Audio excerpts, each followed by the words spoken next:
Well, for more insight into urban planning on this scale, we're joined from Boston by Miloon Kothari, lecturer at MIT's Department for Urban Studies and Planning. Thank you for joining us. Yeah, hello. Now let's start with a look at urban planning and smart cities. How do these two concepts actually relate to each other? Well, they don't actually relate. I think the interviews you were listening to right now, the major crisis in the world today is of a very large percentage of the population living in slums and a very large population living who are landless across the world. And there's also, both in the north and south, a colossal affordability crisis. There's a crisis of, homelessness, as I mentioned. And I think that that's not going to be solved by the smart city concept. It's going to require a much more radical transformation of the economic systems that govern cities. I think what you're hearing about in Jakarta is a very interesting debate, because one of the reasons why slum dwellers around the world are reluctant to move is because the experience has not been good at all. People have been evicted from their homes. They've been put into situations. They've been evicted largely without consultation, without adequate information given. Right. And they've been put in worse situations. So why should they move? And ideally, they've also lost their livelihood. So people prefer to be where they are. So the solution should be more area-based planning. It should be more based on, giving people the rights where they are to upgrade their settlements. Now, so Miloon, we need a radical transformation, which we don't see happening. Now, the government is trying to make an effort to be free of slums. Perhaps this isn't the best people from their homes, especially if this is all that they've known. What are some of the other challenges for cities in developing countries who are trying to provide resources for its citizens, like fresh water and sanitation, especially in this economic climate?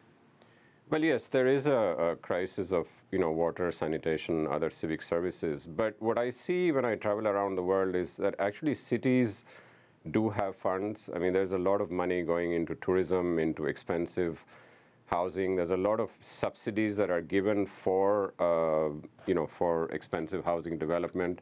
So the funds are there. It's just that they're not being prioritized. And I want to come back to the issue of displacement, because that's really critical.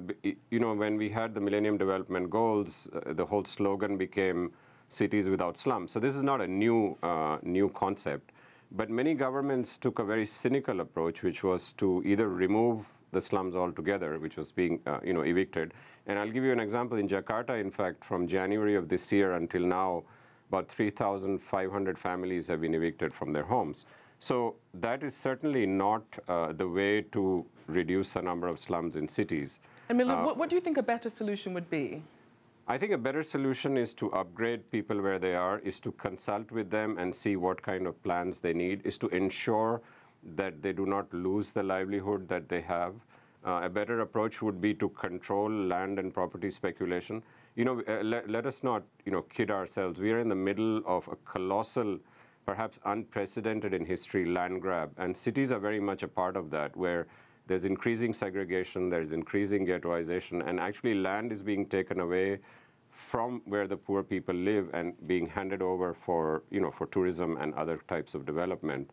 So cities are not prioritizing the most vulnerable. So we need to see a very different approach towards urban planning, which we are not seeing. And it's also not being seen, unfortunately, in the position papers that we see for the global Habitat 3 conference that's coming up next year. We are actually seeing more of the same, just slightly modified. We are not seeing the radical change that is necessary. Now, Miloon, shifting gears here, as we look at perhaps the US, the Europe, and other developed countries, how do their urban planning challenges differ? Well, they differ in the sense that, you don't have those type of slums. But what I see here, being in the US for the last few years, is you have similar challenges. I mean, the city where we are in Boston and the surrounding cities, Cambridge and so on, you have a colossal affordability crisis, which is not only for the low income, but also for the middle class. You have a homelessness crisis. You have a situation where you have unprecedented, the sort of hyper gentrification of neighborhoods, which we see in Boston, in New York. We see it in San Francisco. We see it in Vancouver, in Canada. So you have a situation where there's no appetite to control the runaway market and speculation. In fact, there's even less of an appetite in the northern countries than in the South, because there is this whole sacredness that's given to private property, and that's creating a huge crisis, which is just getting worse by the day. And Miloon, that's definitely something that we'll be keeping an eye on. Thank you so much for joining us. Okay, you're right. Thank you.